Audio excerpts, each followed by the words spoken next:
नमस्कार, मैं डॉक्टर दीपिका आयुर्वेदाचार्य, श्री रानी सती आरोग्य भवन multi speciality clinic, Hazaribagh, Jharkhand. Today, our topic is paralysis or hemiplegia or lakwa or adhrang. Hemiplegia is a condition when one side of the body loses its function of muscle function or movement, often cause damage spinal nervous system or spinal cord. Paralysis में patient का आधा हिस्सा या पूरा हिस्सा, हाथ पैर, एक पूरा पोर्शन जो है काम करना बंद कर देता है. और पैरालिसिस की वजह से 9 सेकंड में एक पेशेंट अफेक्ट होता है और 40 सेकंड में एक पेशेंट की डेथ होती है ड्यू टू पैरालिसिस. पैरालिसिस के मैं आपको कॉजेज़ बताना चाहूँगी, किन वजह से पैरालिसिस होता है.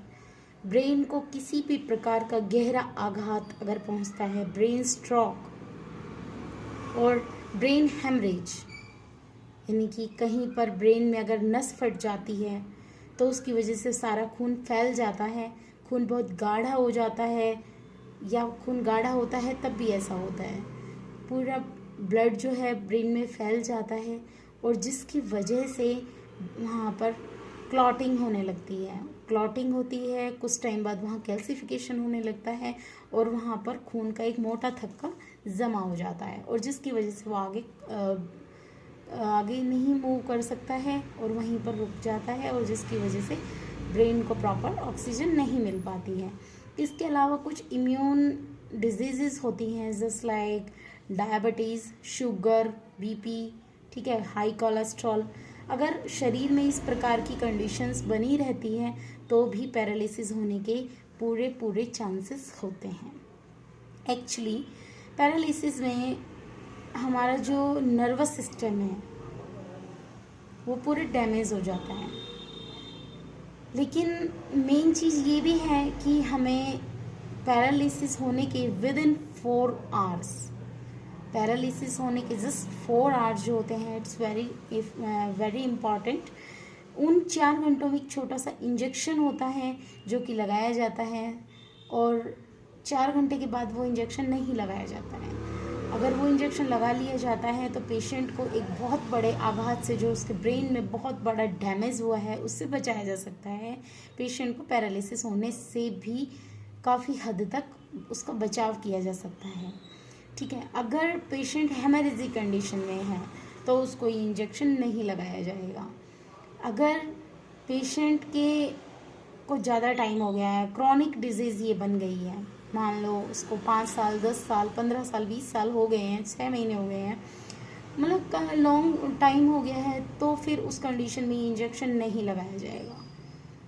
उस कंडीशन में हमें ब्रेन की सीवियरिटी चेक करनी पड़ेगी, हमें देखना पड़ेगा ब्रेन को कितना डैमेज हुआ है. जितना ब्रेन को डैमेज हुआ होगा उसी हिसाब से चिकित्सा की जाएगी. तो बहुत सी आयुर्वेदिक दवाइयाँ हैं जो कि इस पर काम करती है. लेकिन उससे पहले मैं आपको बता दूं कि पैरालिसिस एक इमरजेंसी कंडीशन है जिसमें फर्स्ट ऑफ ऑल तो जाते ही पेशेंट को तुरंत एकदम से आपको दिखाना होगा डॉक्टर को, और दिखाने के बाद में डॉक्टर को भी चाहिए कि वो आपको सही गाइड करे, वो आपको बता दे कि अब आप इनको यहाँ लेके जाइए, अब आप इसको यहाँ लेके जाइए. फर्स्ट ऑफ ऑल ठीक है, ये एक मॉडर्न कंडीशन है, इमरजेंसी कंडीशन है, तो इसको मॉडर्न डॉक्टर के पास ले जाना होगा आपको और वहाँ ले जाने के बाद में आपको इसका इंजेक्शन ये सब कराना होगा. आफ्टर दैट उस डॉक्टर को भी चाहिए कि उस पेशेंट को सीधा वो वहाँ रेफ़र कर दे, वहाँ भेज दे जहाँ पर इसका ठीक से और प्रॉपरली ट्रीटमेंट हो सके. एक्चुअली हो क्या रहा है आजकल हो ये रहा है कि पेशेंट को डॉक्टर ही नहीं समझ पा रहा, कई बार तो डॉक्टर ही नहीं समझ पाता है कि आखिर पेशेंट को क्या देना है. क्योंकि मेन चीज़ क्या हो रही है कि पेशेंट को जो दवाइयाँ दी जा रही हैं पैरालिसिस वाले पेशेंट को, वो दवाइयाँ हैं जो एक बार पैरालिसिस होने के बाद में दोबारा पैरालिसिस होने के चांसेस काफ़ी ज़्यादा बढ़ जाते हैं। तो जो पहले पैरालिसिस हुआ है उस दोबारा से ना हो, इसलिए वो दवाइयाँ दी जाती है। जैसे कि फॉर एग्जांपल मान लो किसी को डायबिटीज़ है, तो आगे उसके डायबिटीज़ को कंट्रोल करने के लिए दवाइयाँ दी जाती है। मान लो कोलेस्ट्रॉल की वजह से हुआ है तो कोलेस्ट्रॉल को मेंटेन करने वाली दवाई दी जाती है, ठीक है। कोई ब्रेन में स्ट्रोक हुआ है, कोई डिप्रेशन पेशेंट हो गया है, तो उसको उस चीज़ की तो दवाइयाँ दी जा रही है। नो डाउट ये दवाइयाँ भी पेशेंट को दी जाएंगी, बट पेशेंट को कुछ इस तरह की दवाइयाँ भी देनी चाहिए जिससे पेशेंट का ये जो पैरालिसिस है, जो पेशेंट के ब्रेन की न्यूरोप्लास्टिसिटी है, उसको रिगेन किया जा सके, उसको रीग्रो किया जा सके, वो बहुत ज़रूरी है। Okay, I am telling about you neuroplasticity. देखिए, न्यूरोप्लास्टिसिटी एक कुदरती पावर है हमारे शरीर की, जिसमें क्या होता है कि ब्रेन खुद से रिकवरी करता है, खुद से रिकवरिंग करता है, रिग्रोइंग करता है। उस एबिलिटी को न्यूरोप्लास्टिसिटी बोलते हैं, ठीक है। तो हमें उस टाइप की मेडिसिन देनी होंगी जिससे हमारे ब्रेन की न्यूरोप्लास्टिसिटी डेवलप की जा सके, रिगेन की जा सके, ठीक है।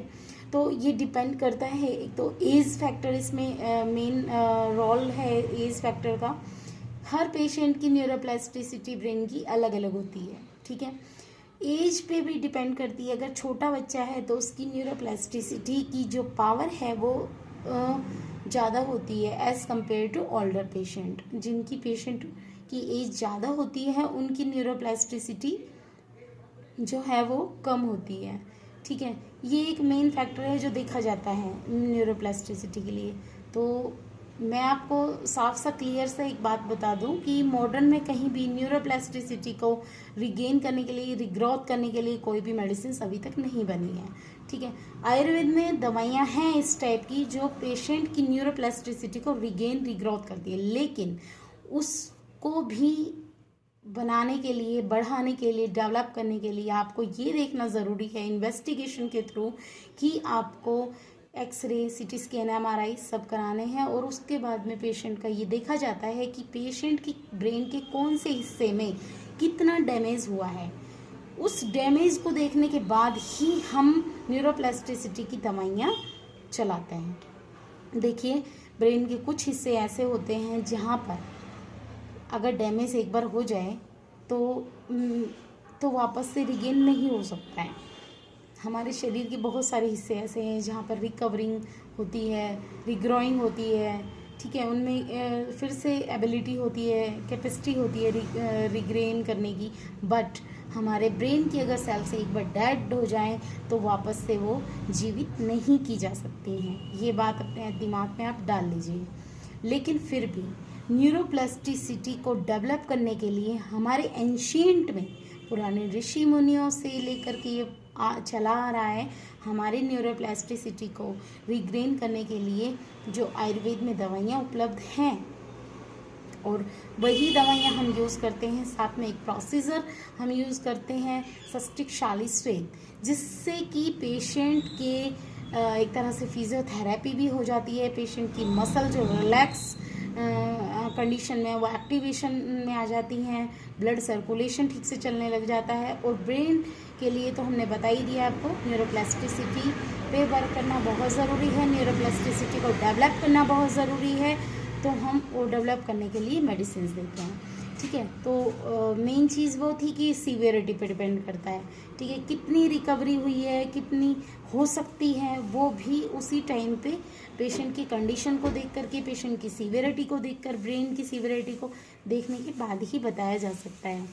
चौथी बात यह है कि अगर पेशेंट ने क्रैनियोप्लास्टी करा रखी है, ये स्पाइनल इंजरी पेशेंट को हो रखी है, तो उस कंडीशन में काफ़ी कम चांसेस हो जाते हैं न्यूरोप्लास्टी डेवलप करने के लिए। हमें बहुत मुश्किल से न्यूरोप्लास्टिसिटी डेवलप होती है।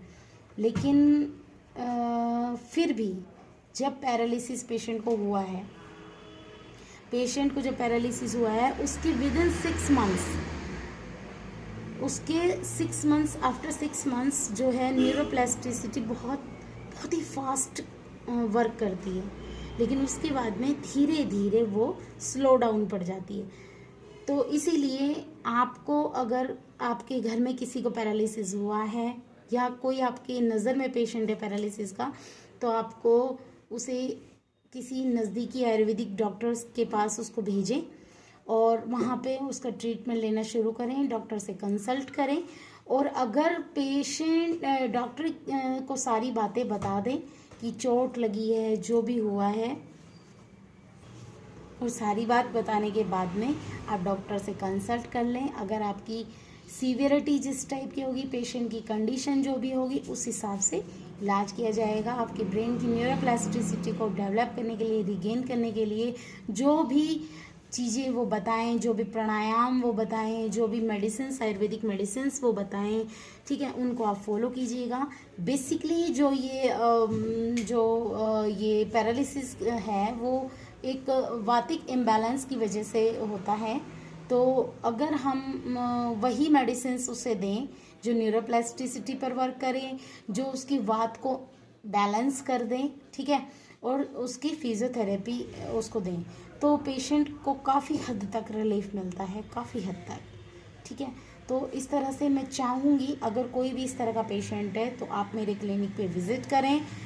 डेफिनेटली मैं अपनी तरफ से पूरा प्रयास करूँगी। जय हिंद, जय भारत, धन्यवाद।